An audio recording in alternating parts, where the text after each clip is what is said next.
Hello everybody, welcome back. This is Dr. Reuben here, and today we're going to discuss the management of a calcified lateral incisor, which I came across quite recently in my clinic.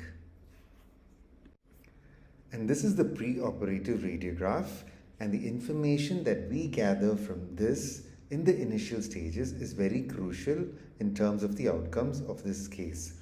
So what you can see here is an access has been attempted, a little gouging coronally. There is either a perforation that is present labially or a deep cervical lesion that has been restored. And to some extent, the canal is absent, and beyond which it faintly starts appearing as we move apically. To make this more soluble, you will not find any evidence of the root canal space until the level to which the red arrow is pointing out to. Above the level to which the orange arrow is pointing out, we will find a very patterned root canal space. So the goal in this case is to somehow negotiate and instrument the canal somewhere in between the red and the orange arrow. So the next question is, how do we go about this case and how do we locate these canals? The use of a dental operating microscope is an absolute requirement, and not using one and attempting these cases is definitely going to be a terrible idea. So the armamentarium that is required to locate these canals include deep troughers like the Mons burrs, EDTA solution and applicator tips to scrub and clean away the dentinal debris that might accumulate, files which are relatively stiff like definders and C-pilots to push our way through, and a good knowledge of the color difference between the calcification which is obstructing the canal and the radicular dentine. Everything that I had mentioned in the previous slide has been discussed in depth in this lecture on the management of pulpal calcification by Dr. Siju Jacob, and is available online. And what we will be discussing in this little talk is going to be largely pertaining to the case that I had mentioned earlier. So back to this case again. So when it comes to managing these cases, there are a few things that I will follow religiously every single time. These are the few things that we're going to look at in the upcoming slides. The very first thing I would advise when it comes to managing these cases is to isolate more than one teeth. It is going to be a lot more easier to appreciate the long axis of the tooth that we're going to work on when it is present alongside an adjacent tooth, and the root canal space is almost always going to be along the long axis.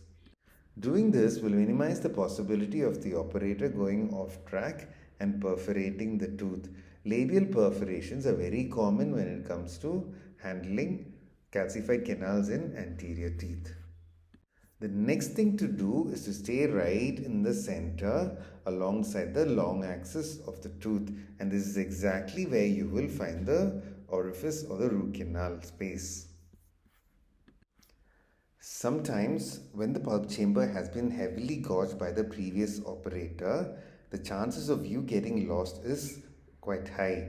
In that case, I would advise that you incline the burr more palatally than labially. The possibility of you perforating on the palatal side is almost nil, especially when this green zone which is marked here is going to keep you from going too far palatally. So back to the case again. Even after a little amount of troughing, I could not locate the root canal here. So before I proceed, I wanted to make sure I am in the right track. So here's how I do this. So what I'm doing here is I'm injecting some of the thermoplastic GP into the probable area where I believed I might find the canal, and now I'm going to expose a radiograph to see how close I am to where the canal is. So when I had a look at the radiograph, I realized I had bridges on either sides of the tooth I was working on.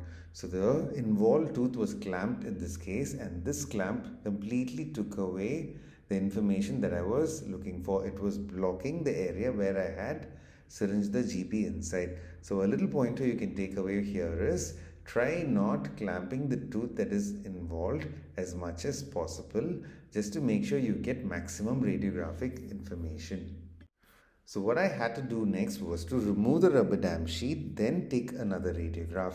So when I looked at this radiograph, I could understand that the GP that I had syringed inside was very, very close to the root canal space. So probably a little more careful troughing and I should be able to locate the root canal. This is the root canal located and subsequently cleaned and shaped and now is ready for obturation. That's the radiograph of the finished case. The radicular preparation has been very conservative. For a case where we had a problem getting even a 6K file inside, nothing more than this is actually required. Additionally, a post was placed passively to stabilize the pericervical area as well. Before we close, I'd like to discuss a couple of cases just to try and convey something here. The first one is a central incisor that was referred to me for management. If you take a good look at the preoperative radiograph, you can see that the operator has gone all over the place coronally, trying to locate the canal, probably a little perforation on the proximal, and has completely compromised the pericervical dentine, which is extremely important when it comes to the survivability of the tooth. And those are the CBCT images confirming the perforation in this case. This is the image taken after the canal was located, cleaned and shaped, and you can also see the restoration alongside that has been used to seal the perforation. And this is the finished post-operative radiograph. So this is another case where the dentist, the referring dentist, anticipated a problem in canal location well ahead and referred the case to us without instrumenting it. If you can see here, we've been extremely precise in locating and shaping the canal here. So bulk of the strength of the tooth has been preserved here. So what I've done here is I've placed the radiograph of both these cases alongside. One which has a significant compromise in the pericervical area and another one where things have been very meticulously handled. And both these radiographs belong to very young adults. The message I'm trying to send across here is it is very important for a clinician to come across these cases and handle them to grow to the next level. But it is far more important to be suitably equipped, train hard and prepare for these cases prior, failing which we will have compromised the outcomes of someone who has come to us in good faith. I hope you found this little talk useful, and in case you have any questions or doubts, feel free to send a message. Thank you.